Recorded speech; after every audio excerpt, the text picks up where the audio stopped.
Alors, la société civile immobilière va permettre d'éviter les inconvénients d'une indivision.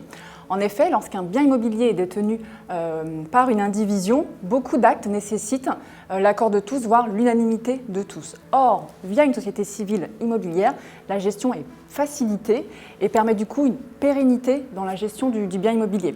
En effet, vous pouvez du coup accorder des pouvoirs étendus au gérant qui va venir du coup gérer le bien immobilier à la place des associés.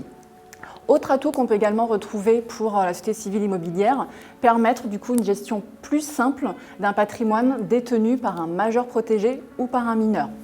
On peut également trouver l'avantage pour un dirigeant d'entreprise lorsqu'il détient une société pour l'exercice de sa profession. Il peut du coup scinder les deux opérations, soit sa société détenue par une société par action simplifiée, par exemple, pour son activité opérationnelle au quotidien, et les murs de l'exploitation détenus par une société civile immobilière. Autre atout qu'on peut également retrouver, lorsqu'un couple n'est pas uni par les liens du mariage, le conjoint survivant peut du coup se retrouver avec une protection moins importante que s'il avait été marié. Donc la société civile immobilière va permettre une protection sur le logement pour un concubin survivant ou pour un partenaire d'un PACS survivant.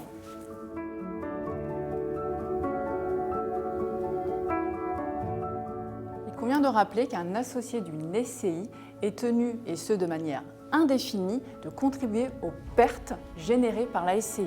Alors, un associé mineur peut naturellement souscrire à des parts sociales, mais un certain nombre de précautions doivent être mises en place pour protéger cet enfant mineur. Il peut s'agir tout simplement d'une clause limitative de responsabilité à insérer au sein des statuts, et cette clause va permettre du coup de protéger l'enfant, et l'enfant n'aura pas à contribuer de manière indéfinie aux pertes générées par la SCI.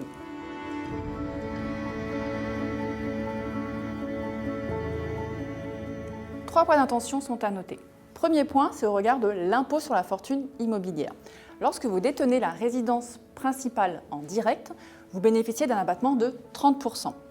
En revanche, lorsque la résidence principale est détenue via une SCI, vous perdez cet abattement de 30%.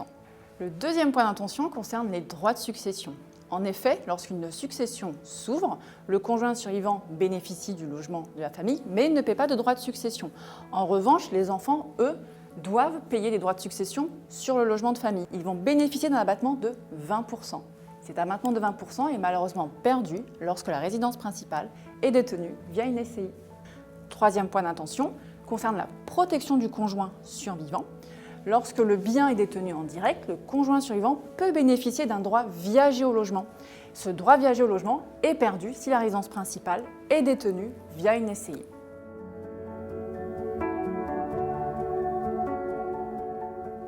La SCI permet une transmission progressive des parts sociales. De plus, dans le cas d'une SCI, vous avez la possibilité de déduire le passif qui a été souscrit par la société.